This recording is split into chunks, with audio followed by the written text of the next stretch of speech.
In this final video, I would like to offer some concluding thoughts on the novel. Now that you have listened through the story, I can touch on some ideas that I could not fully discuss in the introduction for fear of spoilers. As I mentioned earlier, I'm no literary scholar, and so I won't try to go too deeply into the weeds here. But I do want to address two topics: ways in which these characters anticipate some trends in Dostoevsky's later work, and also what I take to be the thematic spine of the novel. First, we see in this novel some prototypes of characters to come. That's even true of some of the minor characters. Take Ratakyaev, for instance. Ratakyaev is portrayed as a distasteful figure. He fancies himself an intellectual, even if he has no real ability. He takes whatever opportunity he can to jeer at those who suffer misfortune, and he looks down his nose at core Russian figures or values, such as Pushkin or honor. The humble but venerable Gorshkov can recognize this, even if Makar cannot consistently. This kind of character, the obnoxious, condescending liberal, finds its way into all of Dostoevsky's great novels, most potently in The Possessed, or Demons. What is surprising is that this kind of trend should start so early, way back in 1846, at a time when Dostoevsky was himself a socialist rubbing shoulders with people just like Ratakyaev. Bykov is another such case. All of Dostoevsky's great novels have some character or other who violates young women, and yes, pedophiles are among their number. Often, as in Poor Folk, the story of that violation is told indirectly. In The Possessed, that story was told much more directly, but it wasn't even included in the original publication, because it was considered to be too shocking at the time. When compared against these other characters, Bykov does not appear uniquely vicious. In fact, repulsive as he is, he might stack up better than some of his counterparts. Varvara is, of course, Bykov's prey. Her simple, submissive goodness through it all might remind the reader of Sonia from Crime and Punishment. But Varvara has a much more sophisticated background. She is intelligent, she has been educated, she has been exposed to a great many ideas. In fact, her backstory is similar to the backstory of Nastasia Philippovna, one of the principal characters of The Idiot. But Nastasia Philippovna, unlike Varvara, is a bitter, dangerous woman, one of the strongest and most interesting of all of Dostoevsky's female characters.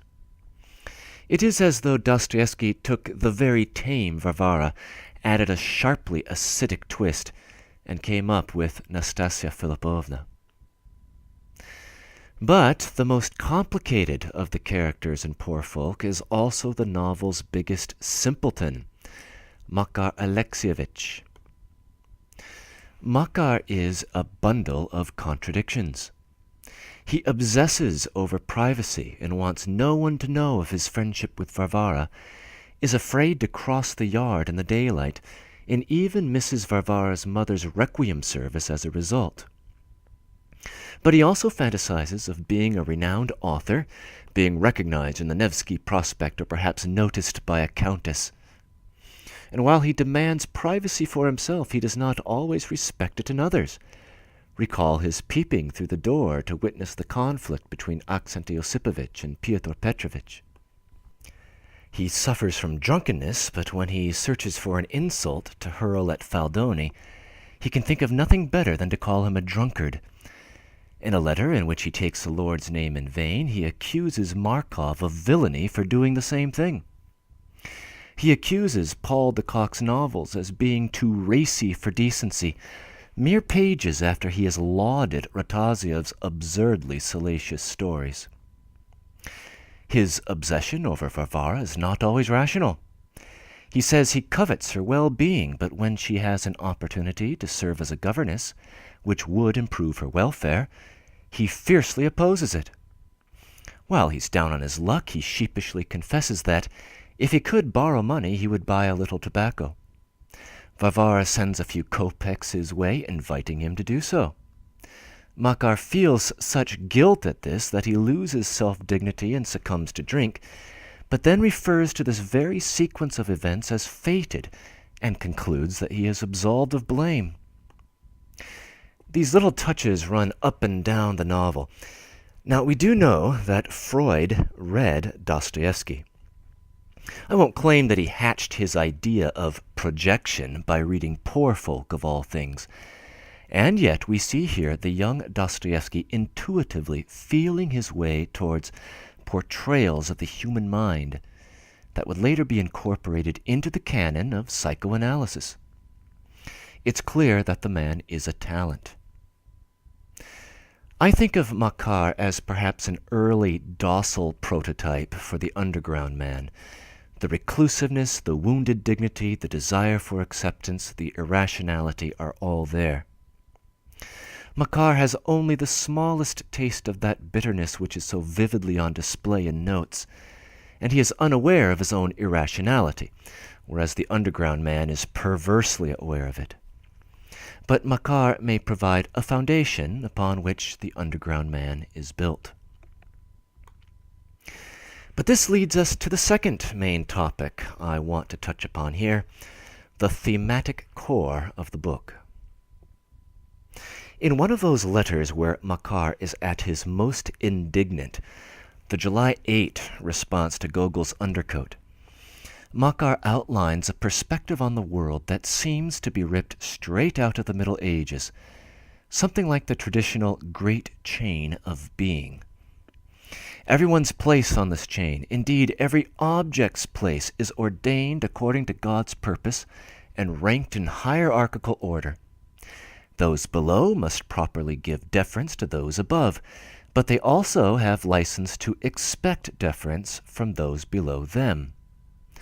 Ultimately, wherever you are, you can take comfort in playing your ordained role, like the indispensable rat to which Makar refers on June 12.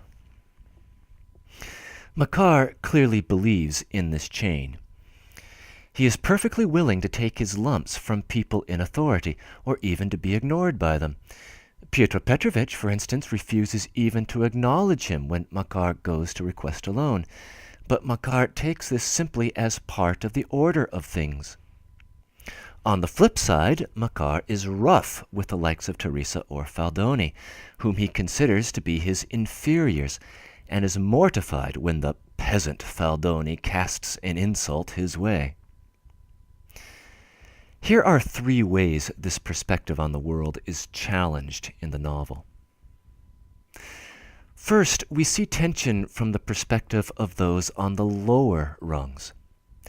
Makar can handle being the insignificant rat, but he needs to be indispensable to have some value, and no matter how frequently he may protest otherwise, he needs respect from people up the chain. Recall his discussion about how a poor man sees the world differently.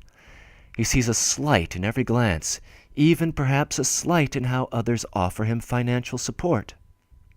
For Makar, the lack of respect cuts much deeper than the lack of money, which is why, in the climactic scene with His Excellency, the gesture of the boss to shake his hand plays such a critical role. His Excellency plays something like a Christ role here, redeeming Makar's sense of dignity. And so he plays the role that the superiors are supposed to play in the traditional chain of being. But he is the outlier, and this is the second challenge to that traditional view, the challenge from above. Do the people who occupy the upper strata deserve to be there? Makar claims that their station has been ordained by God, but later he chalks it up to dumb luck. Varvara should be the one in those carriages on Gorohovoi Street, and Ivan the Fool is the one who gets to roll around in riches. The novel abounds with examples of those from the upper crust who abuse their station, Bykov, of course, being the foremost example, although not the only one. Why should these people have this kind of disproportional power? There may be a final challenge in the background here, although it is not nearly as pronounced here as in Dostoevsky's later works. That concerns the very top rung of the chain of being, God himself. The question is simply this: can you accept this world as God's world? Later on in the Brothers Karamazov, this issue takes center stage. Here, God seems to make a series of cameo appearances as a verbal tick. God will reward you. God sees all. Thank God, for God's sake, as God wills. But he is not a mere verbal tick here. For Makar, God is a grand architect who ordains all things. That is in keeping with the overall picture of the great chain of being. For Varvara, he may be that too, but he is rather more, a source of comfort in times of distress. In her April 25 letter, when confronted with the pain of her past and the slanders of Anna Fyodorovna, her consolation is that God sees it. When she is resigned to her fate with Bykov, her consolation is that she is submitting herself to God's inscrutable will. So for Varvara, the question is less about whether she can accept this world as God's world, as it is about whether she can accept this world with all its trials without it being God's world. I think that understanding the faith of a character like Varvara is a prerequisite to understanding the rebellion of an Ivan Karamazov. Modern-day atheists might wonder why Ivan goes on in explaining his loss of faith. Why not merely offer a wry smirk at the naive credulity of the unwashed peasants and move on? But Ivan actually knows what it is that he is losing when he rebels. And so we've reached the end of this road. It's possible I'll start up another Let's Read in a little while. I confessed earlier that I'm on a Dostoevsky kick, and so the double might be my next stop. The double was published in the same year as Poor Folk, but with a rather different style and structure. We shall see. Regardless, thank you very much for listening, and I hope you enjoyed the experience.